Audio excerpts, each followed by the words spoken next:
Berapa banyak yang merasakan hadirat Tuhan? Bisa kasih senyum yang terbaik bagi kanan dan kiri. Kalau dia rada-rada berubah dikit, hari ini kamu ada yang beda deh gitu.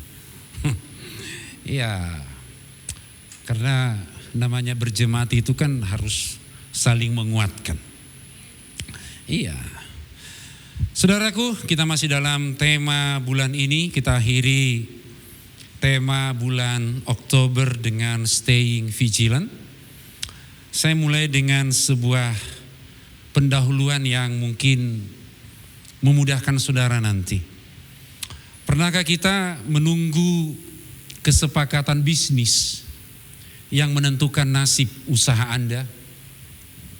Pernahkah kita tiap hari lihat layar laptop kita sampai tengah malam, mungkin lagi nunggu sebuah email konfirmasi dari klien kita?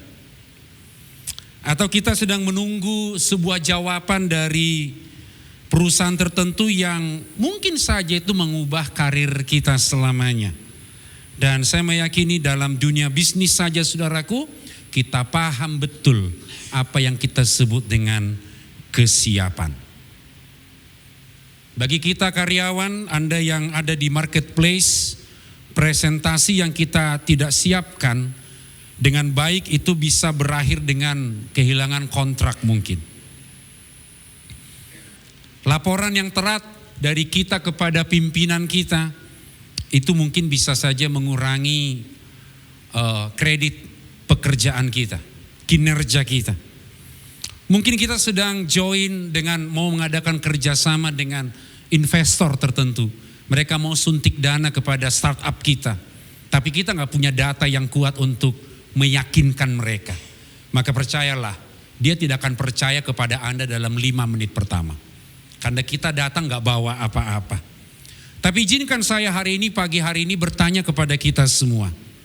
Jika kita begitu teliti mempersiapkan seluruh persiapan kita, laporan kita, kita atur waktu dengan baik untuk kita bisa connect dengan rekan kerja kita, dengan investor kita, dengan orang-orang yang kita anggap itu akan menolong kita ke depan. Mengapa kita sebagai warga kerajaan tidak mempersiapkan segala sesuatu menjelang kedatangan Dia yang kedua kali? Kita siap menyiapkan seluruh pekerjaan kita, laporan kita, proposal tender kita. Tetapi kita tidur dalam kesiapan rohani kita. Saudaraku, saya sedang tidak bicara tentang agama di hari Minggu, tapi ini sedang bicara tentang realitas kerajaan Allah yang akan mengubah seluruh sistem kehidupan ini. Karena ketika Yesus datang memerintah, segala sesuatunya akan berubah. Pemerintahan Kristus nanti dalam langit dan bumi yang baru mesti terprediksi dari sekarang. Karena apa yang saudara kerjakan hari ini itu juga bagian dari tugas kita nanti ketika memerintah bersama dengan Kristus. Yang sudah mulai ngerti tolong begini. Dan pertanyaannya adalah bukan apakah Yesus akan datang. Tetapi pertanyaannya besar bagi kita siang hari ini adalah apakah kita siap ketika Dia datang yang kedua kali? Ini menjadi pertanyaan penting. Dan hari ini saya mau ngajak kita untuk membaca firman Tuhan yang hidup, yang tajam, karena ayat ini disampaikan kepada orang-orang, kepada para pekerja profesional di zamannya Yesus. Orang-orang yang sibuk dengan perdagangan, dengan bisnis, orang-orang yang sibuk dengan karir, segala sesuatu yang mereka buat, Yesus sampaikan ayat ini kepada mereka. Matius 24, 42, 44. Karena itu berjaga-jagalah. Sebab kamu tidak tahu pada hari mana Tuhanmu datang. Tetapi ketahuilah ini. Jika tuan rumah tahu pada waktu mana pada malam hari pencuri akan datang, sudahlah pasti ia ngapain saudara? Berjaga-jaga. Kalau kita tahu pencuri mau datang ya kita siapinlah, bayar security, siapin pentungan di rumah gitu kan. Berjaga-jaga dan kita nggak akan tidur. Dan tidak akan membiarkan rumahnya dibongkar. 44. Sebab itu hendaklah kamu juga siap sedia. Karena anak manusia datang pada saat yang tidak kamu duga. Ayat ini Yesus ucapkan kepada mereka-mereka kerja di profesional, orang-orang yang berdagang, orang-orang yang berbisnis hari itu. Saudaraku, Yesus tidak sedang bicara kepada orang-orang yang religius pada masa itu. Tidak bicara kepada orang-orang yang beragama, yang banyak waktu luang. Enggak. Ini ayat kalau kalian baca latar belakangnya kepada orang-orang yang sibuk setiap hari. Dan ayat ini juga datang kepada kita hari ini. Dia datang kepada Anda, para pemimpin perusahaan. Dia datang bawa ayat ini kepada Anda yang tiap hari ngatur uang. Dia datang kepada Anda yang mungkin Anda seorang manajer, seorang karyawan yang dikejar target. Ayat ini datang sama Anda. Dan dia bilang, bersiaplah. Tidak mudah saudaraku, tapi kan Pak, kita itu kan Kristen. Bukankah ibadah itu hanya ada di gereja hari Minggu jam 10 sampai jam 12? Bukan, saudaraku bukan. Dengerin baik-baik. Ibadah di dalam Alkitab, avodah atau abad, itu bicara 3 makna. Ibadah seperti kita sekarang, pekerjaan Senin sampai hari Sabtu, dan yang ketiga, melayani sesama. Jadi saya taruh ini di depan biar nanti Bapak Ibu nangkap apa yang saya mau sampaikan. Ketika kita datang hari Minggu ngangkat tangan sama Tuhan, ibadah. Besok bekerja di kantor kita dengan tangan yang sama, itu pekerja, itu juga ibadah. Dan ketika lihat orang miskin butuh pertolongan, kita kasih berkat, kita kasih support, kita kasih dukungan, itu juga ibadah. Alkitab sebut itu dengan ibadah yang sejati. Yang ngerti katakan amin. Jadi kalau saudara bekerja dari hari Senin sampai Jumat atau Sabtu, itu ibadah. Itu adalah worship kita sama Tuhan. Jangan lagi kita orang rock ini membedakan mana yang sekuler, mana yang rohani. Semuanya rohani di dalam Yesus. Makanya prinsip pemerintahan kerajaan Allah tidak ada satu waktu pun atau satu area dalam hidup kita yang bukan milik Tuhan. Mestinya semua milik Tuhan. Saya sampaikan kepada kita setidaknya ada 3 poin saja hari ini. Yang pertama, kesiapan bukan tentang menebak waktu kapan Yesus akan datang, tetapi menjalankan otoritas kerajaan sekarang. Matius 25 ayat yang ke-13. Karena itu berjaga-jagalah, sebab kamu tidak tahu akan hari maupun akan saatnya. Kalau ada orang nebak-nebak kapan Yesus datang, maka dia sedang belajar untuk melebihi Yesus. Makanya bulan-bulan kemarin ada yang ngerasa dirinya nabi-nabi tertentu atau rasul-rasul palsu mengatakan Yesus akan datang. Dia sedang berusaha melebihi Yesus. Padahal kita diminta berjaga-jaga. Nah saudaraku, saya mulai dengan sebuah pernyataan bahwa sifat kerajaan Allah dalam diri kita, dia adalah already but not yet. Apa artinya? Kerajaan Allah itu sudah memerintah kita, sudah ada dalam kehidupan kita, tetapi belum sempurna. Kenapa belum sempurna? Kita menemukan masih ada kejahatan di dunia ini, masih ada ketidakadilan, masih ada yang namanya kriminalitas, masih ada pokoknya pekerjaan iblis masih banyak. Puncaknya nanti kerajaan Allah ketika memerintah 1000 tahun damai dan Kristus memerintah dalam langit baru dan bumi yang baru. Yang ngerti katakan amin.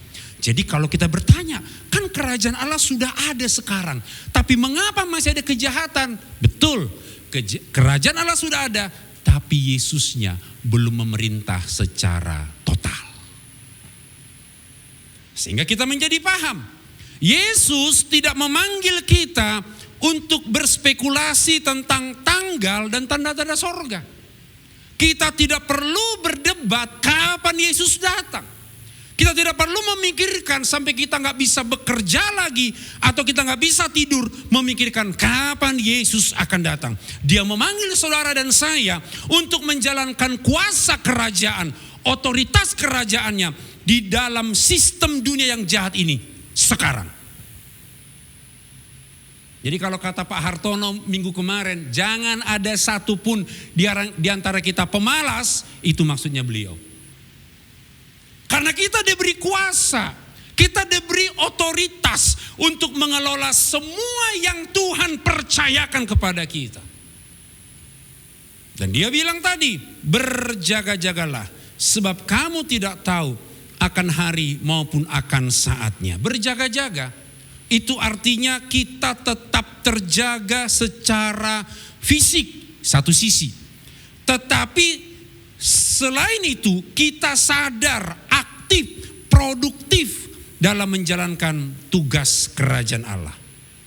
Jadi kita menantikan kedatangan Tuhan, saudaraku, tidak dalam posisi yang pasif. Tetapi kita aktif untuk mengelola, mengembangkan, memultiplikasi semua yang Tuhan percayakan kepada kita. Jadi kalau ada teman-teman mau buka bisnis tahun ini silahkan. Yang penting minta tanda sama Tuhan. Itu Tuhan mau itu. Bagi kita yang mau mengembangkan usaha silahkan. Mau cari pekerjaan pindah haluan silahkan. Yang penting Tuhan mengatakan yes dengan semua rencana kita. Amin. Ya. Mari kita periksa Lukas 19 biar kita paham. Ia memanggil 10 orang hambanya dan memberikan 10 mina kepada mereka. Katanya, pakailah ini untuk berdagang sampai aku datang kembali. Kasih tanda nanti kata berdagang. Dan terjadilah ketika ia kembali setelah ia dinobatkan menjadi raja. Ia menyuruh memanggil hamba-hambanya yang telah diberinya uang itu untuk mengetahui berapa hasil dagang mereka masing-masing. Orang yang pertama datang dan berkata, Tuan, mina Tuan yang satu itu telah menghasilkan berapa Bapak Ibu? 10. Dari 1 jadi 10. Berhasil itu berarti. Katanya kepada orang itu, baik sekali perbuatanmu itu, hai hamba yang baik. Engkau telah setia dalam perkara kecil, karena itu terimalah kekuasaan atas 10 kota. Sekarang kita coba pakai rasio sedikit. Bosnya kasih 1. Dalam waktu tertentu investasi ini dia kembangkan jadi 10. Terus bosnya kasih lagi penghargaan. Terima kekuasaan atas 10 kota. Tidak logik. Ayat 18. Datanglah yang kedua dan berkata, Tuan, mina Tuan telah menghasilkan 5 mina. Katanya kepada orang itu, dan engkau kuasailah 5 kota. Yang ono 10, ini 5. 10 kota, 5 kota. Dan hamba ketiga datang dan berkata, Tuan, inilah mina tuanku, aku telah menyimpannya dalam sapu tangan. Sebab aku takut akan Tuan. Karena Tuan adalah manusia yang keras. Tuan mengambil apa yang tidak pernah Tuan taruh, dan Tuan menuai apa yang tidak Tuan tabur. Ini hamba model nomor 3. Punya asumsi buruk dengan bosnya. Ingat, kita para karyawan kerja jangan sesekali punya asumsi dengan bos. Karena Anda tidak akan bisa maksimal. Dia adalah wakil Tuhan untuk tempat kita bekerja. Mau dia jahat, mau dia baik, tetap kita tunduk sama dia. Kita yang karyawan katakan amin. Katanya kepada orang itu, hai hamba yang jahat, aku akan menghakimi engkau menurut perkataanmu sendiri, dan seterusnya. Apa yang kita bisa dapatkan dari hal ini, saudaraku sekalian? Ini menarik. Para hamba yang diberi uang tidak diminta untuk duduk-duduk santai-santai, bermeditasi, aktif dalam kegiatan rohani sampai Tuhan mereka pulang. No. Alkitab dengan tegas bilang mereka diminta berdagang. Mereka diminta menghasilkan keuntungan. Saudaraku, dalam kerajaan Allah ini menarik. Ini ajaran yang mengubah paradigma kita. Karena kesiapan yang sejati adalah produktivitas dalam kerajaan Allah. Saudara, kalau tidak produktif, Tuhan sudah invest sama kita semua potensi. Suatu saat Tuhan akan minta ROI dari kita, return on investment. Benar ya Pak Edi ya? Tuhan meminta pertanggungjawaban potensi yang dia beri sama kita. Makanya ada hubungan dengan hasil tadi. Dia menghasilkan 10 mina, menghasilkan 5 mina. Dia kasih kesempatan memerintah 10 kota dan 5 kota. Ini bicara tentang pemerintahan bersama dengan Kristus nanti, saudaraku. Jadi kalau sekarang kita kerja gak beres, jangan harap memerintah bersama dengan Kristus. Yang ngerti katakan amin. Serius ini. Tuhan gak pernah cek berapa kali kita ibadah tiap minggu, saudaraku. Saya sudah berubah dari pandangan itu. Ada orang mengatakan aku tinggal di gereja saja. Saya tidak mengatakan ibadah gak penting. Tadi saya sudah bilang, ibadah itu kita ngangkat tangan sama Tuhan. Hari Senin kita kerja dengan tangan kita dengan maksimal, excellent. Ada orang kita tolong dengan tangan yang sama, kita layani orang lain. Itu prinsip ibadah.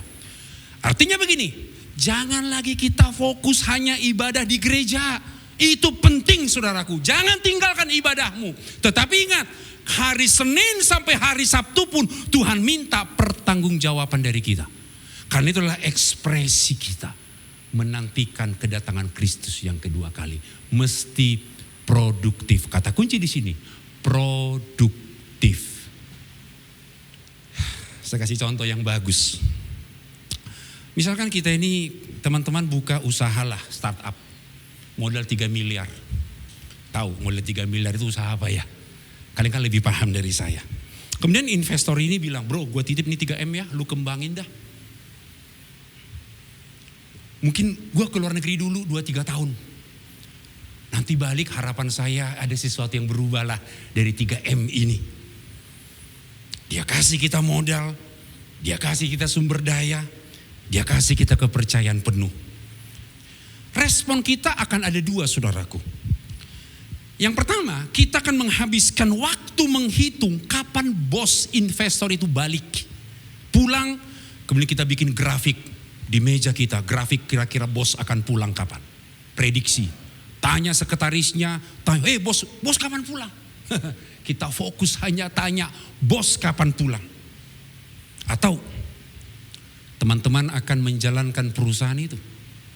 Teman-teman akan melakukan sesuatu, mengembangkan bisnis, menciptakan dampak, dan memastikan kalau si investor pulang, nilai perusahaan sudah berlipat kali ganda. Saya meyakini orang normal pilih B, betul gak saudaraku? Ya, harus ada keuntungan dong. Iya, setidaknya modalnya 100% sudah balik gitu. Tapi mengapa banyak anak-anak Tuhan menyebut dirinya Kristen, memilih model A dalam kehidupan rohani mereka? Kita sibuk menghitung tanda-tanda akhir zaman. Kita sampai berdebat di medsos kapan Yesus datang. Kita sampai menganut premil, amil dan lain sebagainya. Kita sampai menganut penganiayaan besar sebelum dan sesudahnya Yesus akan datang. Kita sampai bingung untuk memutuskan itu. Dan kita lupa untuk membangun kerajaan Allah di kantor kita, di bisnis kita, atau di industri kita. Banyak orang memilih pasif hari-hari ini. Saudaraku, bukankah ketika tadi Alkitab mencatat, ketika kita berhasil melipat gandakan apa yang di dalam diri kita, maka dia memberikan ganjaran 10 kota dan 5 kota. Ingat baik-baik ini pelajaran penting dalam kerajaan Allah. Tuhan menghormati orang yang setia. Tuhan menghormati orang yang setia dalam mengelola semua yang Tuhan percayakan. Yang kedua tadi, dia akan memerintah bersama dengan Kristus dalam kerajaan 1000 tahun damai dan dalam langit baru dan bumi yang baru. Yang ketiga, kita dapatkan data tadi. Kalau kita gagal setia mengelola semua yang Tuhan percayakan, tidak ada buah yang kita dapatkan, yang kita hasilkan. maka Tuhan akan menghakimi kita. Karena kita dianggap tidak produktif, bahasa kasarnya Tuhan bilang pemalas. Otoritas kerajaan Allah, saudaraku, itu bicara tentang bagaimana kita konsisten dengan kepercayaan yang Tuhan berikan kepada kita. Sehingga muncul tadi, kesiapan sejati bukan diukur dari seberapa banyak Anda tahu tentang akhir zaman, tetapi seberapa efektif Anda menegakkan kerajaan Allah di tengah zaman ini. Yang setuju katakan amin. Itu. Jadi saudaraku, apa yang Tuhan sudah taruh dalam hidup kita untuk kita kerjakan di tangan kita ini sekarang, lakukan itu dengan maksimal. Hari Minggu tetap datang ke gereja, jangan lupa itu. Karena itu juga ibadah tadi. Bekerja juga itu ibadah. Tolong orang, melayani sesama juga itu ibadah. Jadi nggak boleh lagi kita membuat pembedaan-pembedaan di sini. Karena semua kehidupan kita ini diperintah oleh Raja Yesus. Tidak ada satupun waktu bagian dari hidup kita atau area hidup kita yang bukan milik Yesus. Semua menjadi milik Yesus. Itulah sebabnya mari kita memeriksa, mengaudit otoritas kita sekarang. Di mana Tuhan menempatkan saudara? Ingat, kantor Anda itu adalah wilayah kerajaan Allah. Divisi Anda, tanah yang harus ditaklukkan bagi Yesus. Berhenti menganggap bahwa kita ini sekedar duniawi. Ini adalah tugas kerajaan Allah bagi kita. Yang kedua, mari kita mentransformasi sistem dari dalam. Kita tidak pernah dipanggil keluar dari Babel, dari dunia ini, enggak. Kita dipanggil menjadi Daniel di Babel, mentransformasi. Salah satu keunggulan gereja kita, transformer, mencegah kebusukan, memberikan solusi, memberikan sebuah masukan yang baru untuk kemajuan tempat kita bekerja. Dan bawa prinsip-prinsip kerajaan Allah itu, light itu, ke dunia kerja kita. Kejujuran, keadilan, kasih, keunggulan dalam semua aspek kehidupan kita. Dan ubah budaya kantor kita yang toksik itu dimulai dari hidup kita yang mengasihi Tuhan. Dan kemudian cek ROI kerajaan Allah dalam hidup kita. Kalau Tuhan sudah titipkan kepada kita bakat, keahlian, koneksi, dan sumber daya yang Tuhan beri kepada kita, itu merupakan modal yang harus menghasilkan untung bagi kerajaan Allah. Kalau kerajaan Allah enggak untung dengan semua sumber daya yang dia beri kepada kita, hukumannya tadi jelas, kita dihakimi. Jadi tanyakan kepada diri kita sekarang, saudaraku, ketika Yesus datang, apa buah yang sudah kita hasilkan? Berapa jiwa yang kita menangkan? Berapa sistem yang sudah kita ubah? Berapa divisi yang sudah kita pengaruhi dari cara kerja kita? Sehingga ada beberapa di antara kita yang bertanya, tapi Pak, saya gak ketemu orang Kristen yang sungguh-sungguh hidup dalam kebenaran kalau bekerja di kantor. Mereka justru pakai alasan-alasan agama untuk tanda petik memberikan pembelaan-pembelaan dalam bekerja. Ya karena orang itu mungkin belum hidup dalam kerajaan Allah.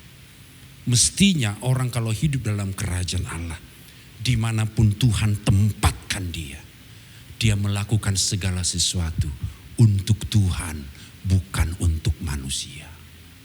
Amin. Yang kedua sekarang, kita bicara kesiapan. Yang kedua, kesiapan adalah tentang karakter kerajaan, bukan kesibukan religius, saudaraku. Apa maknanya bagi kita? Matius 25 menjelaskan kepada kita satu kisah yang sangat bagus. Saya bacakan. Pada waktu itu hal kerajaan sorga seumpama 10 gadis yang mengambil pelitanya dan pergi menyongsong mempelai laki-laki. 5 diantaranya bodoh dan 5 bijaksana. Gadis-gadis yang bodoh itu membawa pelitanya, tetapi tidak membawa minyak. Sedangkan gadis-gadis yang bijaksana itu membawa pelitanya dan juga minyak dalam buli-buli mereka. Tetapi karena mempelai itu lama tidak datang-datang juga, mengantuklah mereka semua lalu tertidur.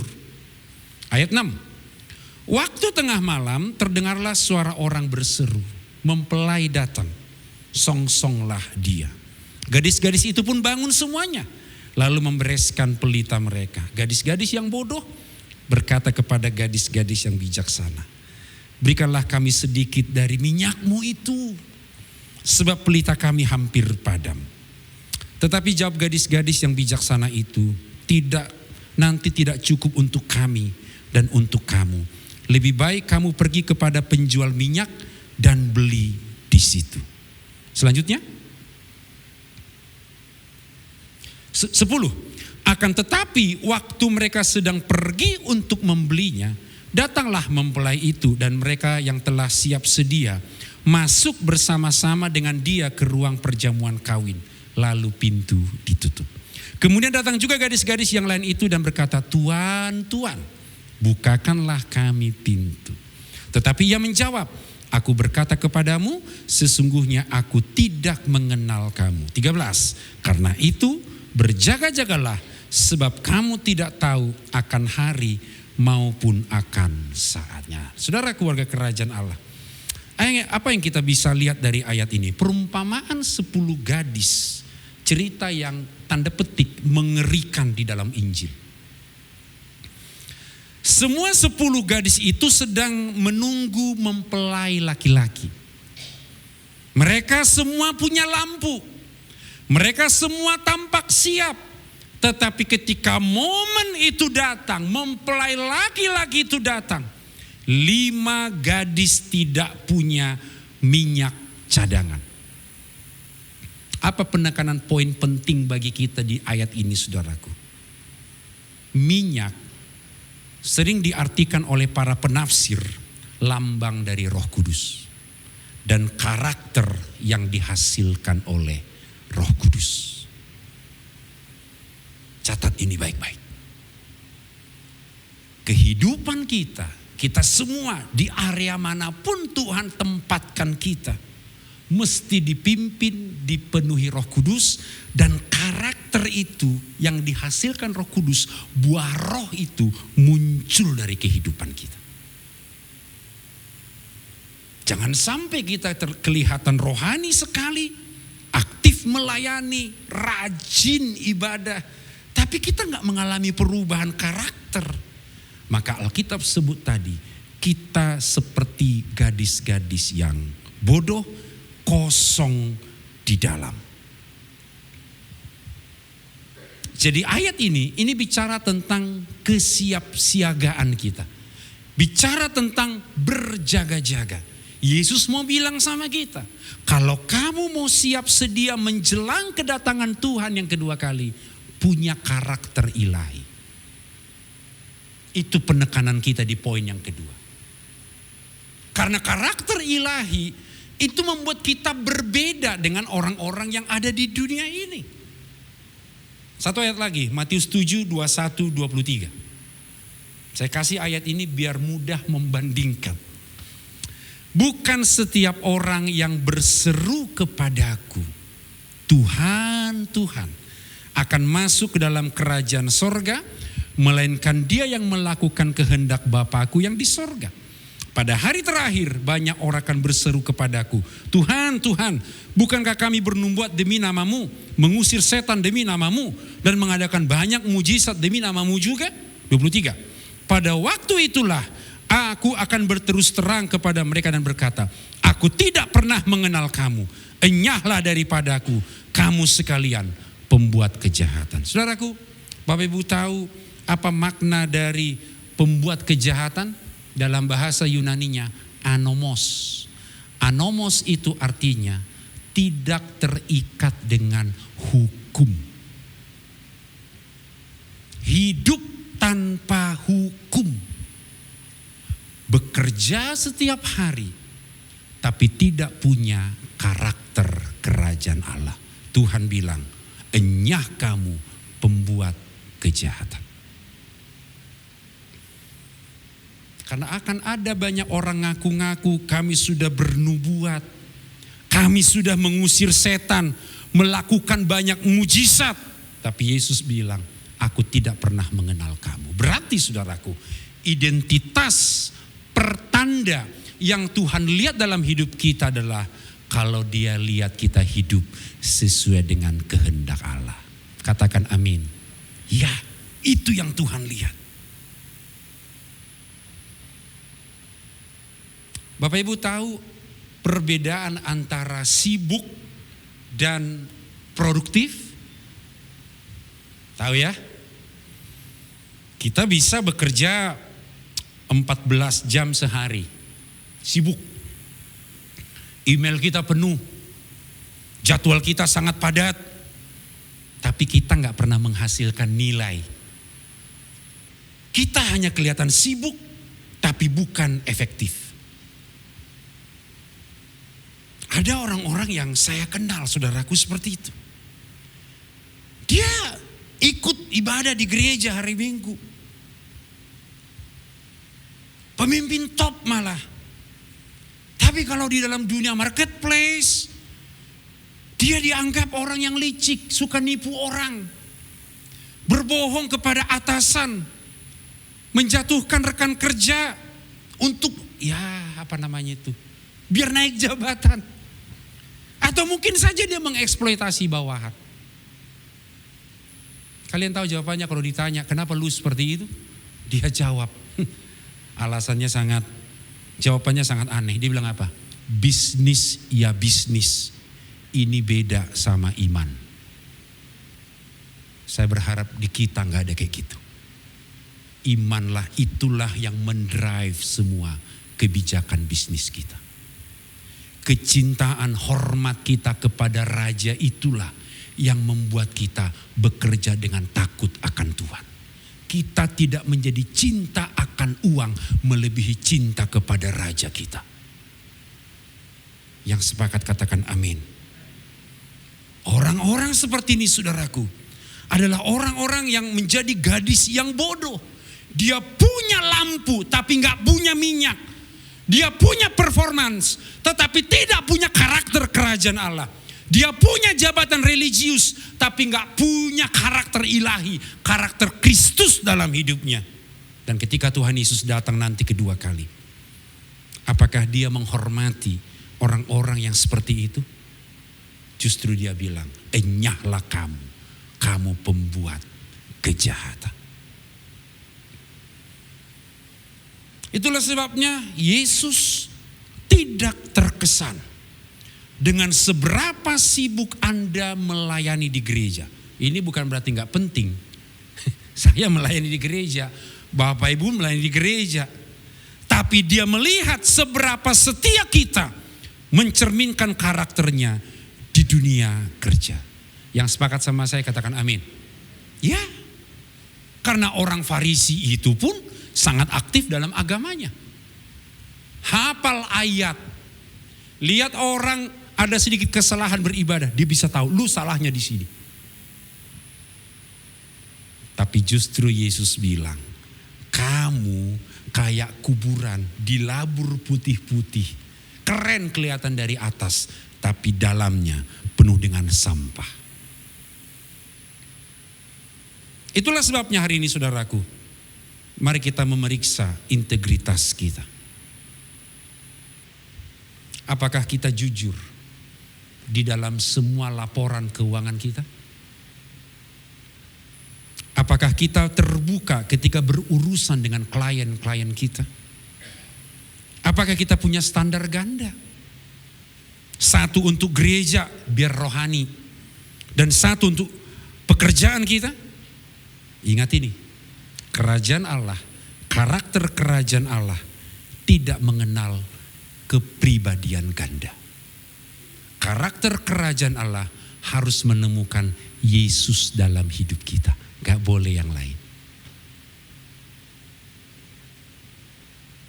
Periksa bagaimana kita adil di dalam sistem kerja kita? Apakah kita memperlakukan orang lain dengan adil? Apakah kita membayar klien kita, pemasok kita tepat waktu? Atau kita mengeksploitasi posisi kita untuk keuntungan pribadi? Ingat ini, raja yang akan datang dia punya titel raja yang adil. Kita mesti ikut cara Tuhan. Kita mesti ikut gimana sifat Tuhan. Dia adil, kita anak-anaknya mesti adil.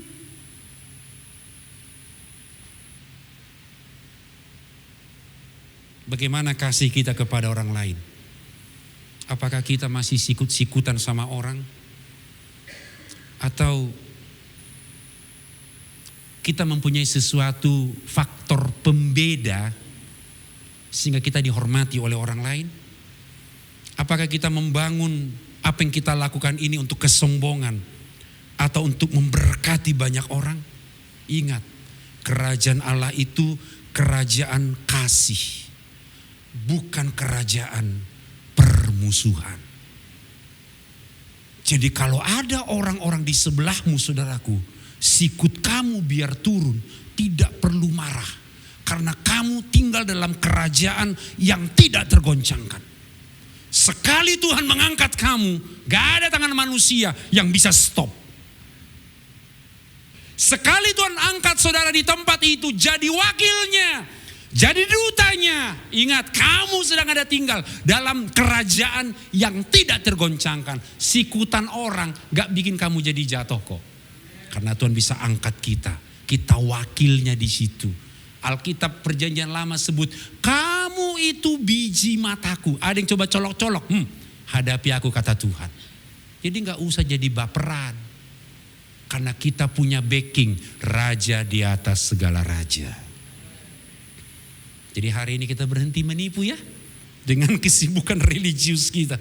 Karena Tuhan lihat hati kita, lihat karakter kita, lihat sikap kita di ruang rapat kita.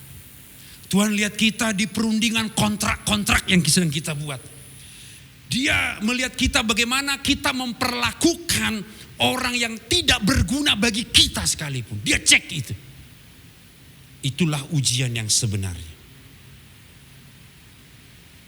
Saya berharap sesuai dengan khotbah ini, bapak-bapak, ibu-ibu akhirnya paham. Oh, itu yang Tuhan mau dari hidup saya. Saya sedang mengganti pola khotbah saya itu untuk bisa Anda terapkan dunia kerja. Yang ketiga sekarang, kesiapan menghasilkan urgensi, bukan kecemasan, tetapi produktivitas. Ya, dan bukan ketakutan. Kesiapan menghasilkan urgensi, bukan kecemasan. Dia menghasilkan produktivitas, bukan ketakutan. Matius 24. Siapakah hamba yang setia dan bijaksana, yang diangkat oleh tuannya atas orang-orangnya untuk memberikan mereka makanan pada waktunya? Berbahagialah hamba yang didapati tuannya melakukan tugasnya itu ketika tuannya itu datang. Aku berkata kepadamu, sesungguhnya tuannya itu akan mengangkat dia menjadi pengawas segala miliknya. Saudaraku, hamba yang setia dan bijaksana dalam ayat ini, hamba yang terus bekerja. Dia setia sampai tuannya datang. Hasilnya apa? Promosi, ayat 47 tadi. Naik jabatan. Dia diberi tanggung jawab yang lebih besar. Inilah sistem penghargaan dalam kerajaan Allah. Kesetiaan saya di sini, di area ini, menentukan otoritas saya di sini. Saya ulang. Kesetiaan saya di area ini akan menentukan besarnya otoritas saya ketika dipercayakan dengan promosi yang baru. Itu makanya kalau firman mengatakan, setialah dalam perkara kecil, maka Tuhan akan percayakan perkara yang besar. Kita nggak dianggap di sini, saudaraku. Tapi ingat, promosi dari Tuhan. Tadi saya sebut, kalaupun ada orang-orang yang menjegal kita, gak suka sama kita, dengan semua sistem duniawinya menjatuhkan kita, percayalah, kita ada dalam kerajaan yang tidak tergoncangkan. Ketika kita berhasil di sini, maka Tuhan akan membawa kita kepada sebuah otoritas yang baru, yang lebih besar daripada yang lama.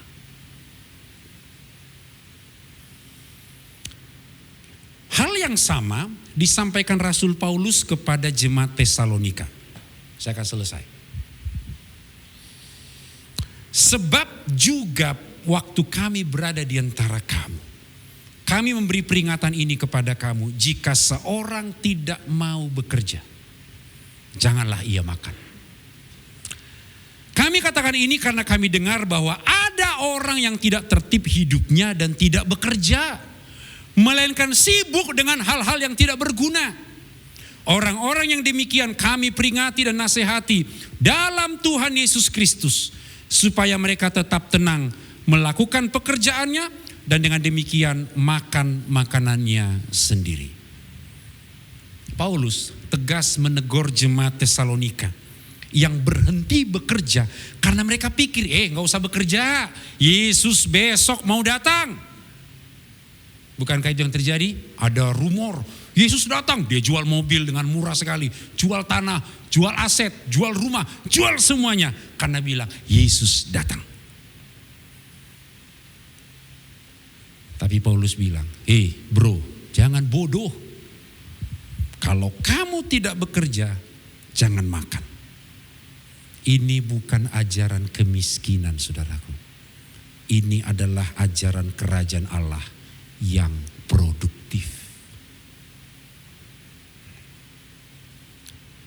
Beberapa hari yang lalu saya membaca sebuah kutipan Steve Jobs, CEO Apple, mantan.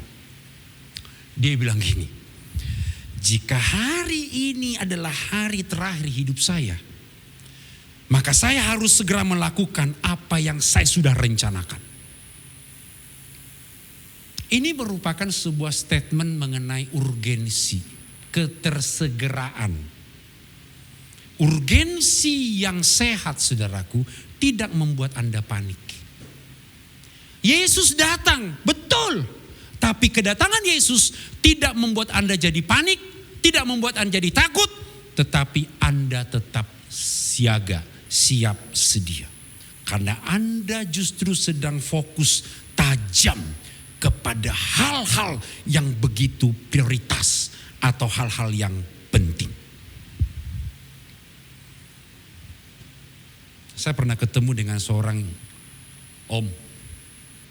Apa yang membuat om menjadi berhasil, pengusaha Kristen yang berhasil hari ini? Dia bilang, saya memahami, bro, katanya. Waktu saya itu gak banyak. Waktu saya terbatas. Yesus bisa datang kapan saja. Dan saya ingin kalau dia datang, dia menemukan saya sedang membangun bisnis yang memberkati bangsa-bangsa. Yesus datang, dia melihat saya sedang mempekerjakan ribuan orang. Yesus datang, dia melihat saya sedang mendanai pekerjaan misi global. Dan sekarang saya gak punya waktu untuk main-main. Saudaraku, bandingkan dengan orang-orang Kristen yang menghabiskan waktu untuk bicara rohani di gereja, tapi perubahan hidupnya gak ada. Pastikan itu. Itu bukan kesiapan. Itu merupakan hayalan. Dorongan kerajaan membuat kita bekerja hari ini seolah-olah Yesus datang besok. Tetapi tetap membuat perencanaan seolah-olah dia datang 100 tahun lagi. Saudaraku, bekerjalah hari ini dengan semangat. Seolah-olah Yesus datang besok. Jangan tunda kebaikan. Jangan buang waktu. Jangan kompromi dengan dosa. Rencanakan masa depan Anda dengan matang. Seolah-olah Yesus akan datang 100 tahun lagi. Bangun bisnis yang kokoh. Didik anak-anak Anda menjadi penerus Anda. investasi dengan bijak, minta hikmat dari Tuhan. Saudaraku, ini bukan kontradiksi. Ini bicara tentang keseimbangan dalam kerajaan Allah. Betul dia akan datang, tapi kita nggak tahu waktunya kapan. Siapa tahu besok, lakukan yang prioritas. Siapa tahu besok 50 tahun lagi baru datang. Kita tetap membangun bisnis kita untuk hormat, kemuliaan nama Tuhan. Yang sepakat katakan amin. Sehingga kita masuk bagian yang terakhir. Mari kita cek sekarang. Prioritas kita itu apa? Jika kalian tahu Yesus akan datang 5 tahun lagi. Apa yang akan Anda hentikan hari ini? 5 tahun lagi Yesus datang, stop ini gak boleh. Ini dosa, stop dosa ini. Atau apa yang akan Anda mulai? Aduh, selama ini saya kalau memberi untuk Tuhan itu ogah-ogahan. Saya mau berubah mulai hari ini. Saya mau berhenti untuk membuang hal-hal yang tidak berarti. Saya mau fokus kepada kekekalan.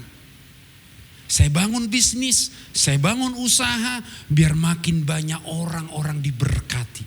Biar ada orang-orang miskin makan. Biar banyak nama Tuhan dimuliakan dari semua yang saya kerjakan. Susun ulang hidup kita untuk tugas kerajaan. Ya, susun ulang. Kemudian mari kita berpikir masalah warisan, legacy thinking. Kita bangun bisnis, kita buat keputusan karir bagi kita kepada karyawan. Mungkin kita mau investasi, tanya begini, kalau saya lakukan ini, apakah akan bertahan ketika kerajaan Allah datang dalam kesempurnaan? Jangan membangun di atas jerami. Bangunlah bisnismu di atas dasar yang kokoh, yaitu firman dan kebenarannya. Bangun warisan yang akan memasuki kenyataan kerajaan yang kekal itu. Bisnis yang kita bangun, usaha yang kita punya, kita jadi karyawan, bekerja kepada pimpinan kita. Semua ini kita mesti pastikan itu adalah efek kekekalan nanti sampai kepada Yesus memerintah secara sempurna. Maksimalkan pengaruh kita sekarang. Saya 6 tahun bergaul dengan mereka-mereka ibu-ibu yang duitnya banyak. Kalian tahu kalau lagi di kelas, kadang mereka mengatakan, Pak Janus bantu saya doa. Saya gak tahu mau ngapain loh. Suami saya juga lagi stres. Rupanya orang pikir kalau banyak duit itu sudah santai. Enggak juga. Kita juga pusing Pak. Apa yang saya lakukan Bu? Doakan saya Pak. Itu lagi di kelas. Kadang saya memberikan sebuah insight dari firman untuk mereka. Kenapa? Karena pengaruh kita hamba Tuhan mesti mencapai kepada orang-orang yang gereja saja sulit untuk jangkau dia. Dan saya bersyukur 6 tahun ini Tuhan pakai kita roh ministry menjangkau mereka. Apakah kita punya akses kepada CEO, kepada direktur, kepada orang-orang hebat di bangsa ini? Gunakan pengaruh kerajaan. Kita punya platform apa sekarang? Gunakan itu menyuarakan nilai-nilai kerajaan. Saya lagi semangat bikin konten di TikTok tentang kerajaan Allah. Yang belum like, subscribe dong. Sehingga kalau saya lihat, Kak Feni like saya di situ kan semangat saya. Kak Shirley, Pak Edi dan semua kita kan jadi semangat kita. Kenapa? Itu konfrontatif masalahnya. Kalau ngomongin kerajaan Allah di dunia kerja, di gereja, jujur aja teman-teman, itu saya banyak dihujat-hujat sama orang. Tapi gak apa-apa. Karena kebenaran itu dia mesti mengalahkan roh spirit agamawi. Mestinya itu.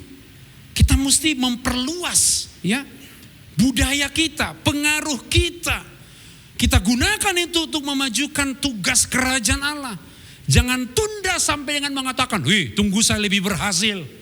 Tunggu saya lebih sukses. Tuhan menuntut kesetiaan di tingkat yang sekarang kamu punya. Jadi gak usah tunggu kamu kaya raya, jutawan, miliaran, bilioner, kemudian triliunan duit kita baru melayani Tuhan. Enggak. Di tingkat mana sekarang kita Tuhan taruh. percayakan tanggung jawab, dia minta kita setia di situ. Investasilah kepada manusia.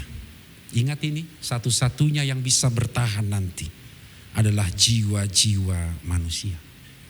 Jangan lupa saudaraku, gara-gara kita bekerja setiap hari, anak-anak di rumah terlantar. Dosa besar itu. Pak Thomas kapan hari sampaikan kepada kita tentang kingdom family. Saya diberkati loh. Mereka bekerja setiap hari. Mereka sibuk dengan jadwal mereka. Mereka melakukannya seperti tuntutan bukan manusia. Tapi jangan lupa, ada loh gereja yang kecil di rumah yang mesti kita gembalakan tiap hari. Anak-anak, pasangan kita, mertua kita, atau orang-orang yang join dengan rumah kita. Investasikan hidup kita untuk membimbing, memuridkan, memberdayakan orang lain. Karena warisan terbesar kita adalah orang-orang yang kita kembangkan. Saya masuk di bagian yang terakhir, baru kita selesai. Kedatangan Kristus yang kedua kali akan mendisrupsi seluruh sistem dunia ini. Setiap kerajaan akan ditundukkan. Setiap sistem akan dievaluasi. Setiap pekerjaan akan diuji dengan api. Tapi ujung dari semuanya itu cuma satu yang akan ditanya kepada kita. Apa yang kamu lakukan dengan apa yang aku beri kepadamu? Kata Yesus kepada setiap kita siang hari ini.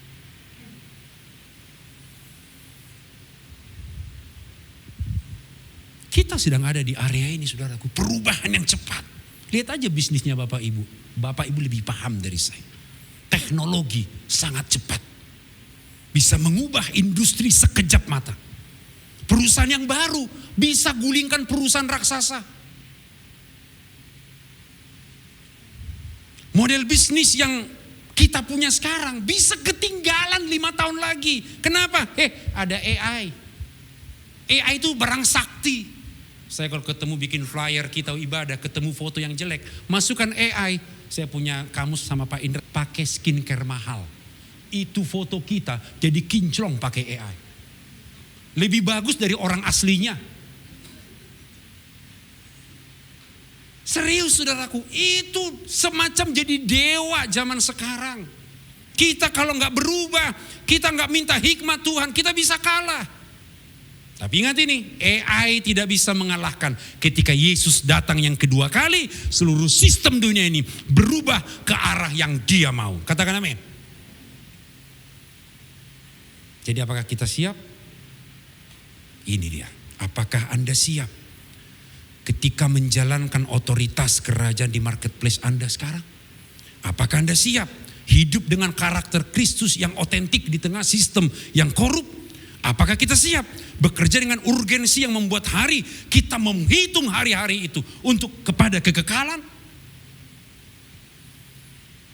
Yesus bilang, sampai hari ini pun Bapakku bekerja dan aku pun bekerja. Bapa di sorga saja bekerja sampai hari ini. Ketika Dia datang melihat kita, Anda sedang membangun usaha-usaha yang hebat, sedang memberkati bangsa-bangsa, sedang memuridkan para pemimpin masa depan, sedang mengubah sistem nilai, sedang melakukan banyak hal dengan nilai-nilai kerajaan Allah.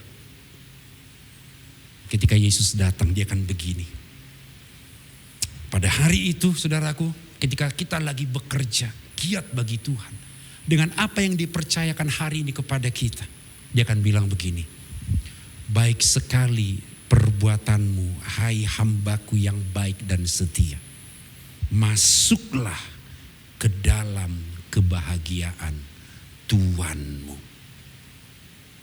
Jika Yesus datang hari ini di tengah-tengah pertemuan kita, di tengah-tengah meeting kita, di tengah perundingan Anda, di tengah proyek-proyek yang Anda lakukan, apakah Dia menemukan Anda setia kepada Tuhan? Jika jawabannya merasa, saya belum yakin, tidak, maka mulailah hari ini. Bukan besok Senin, hari ini. Karena kerajaan Allah saudaraku tidak bicara tentang besok. Kerajaan Allah bicara tentang sekarang. Amin. Tuhan memberkati kita.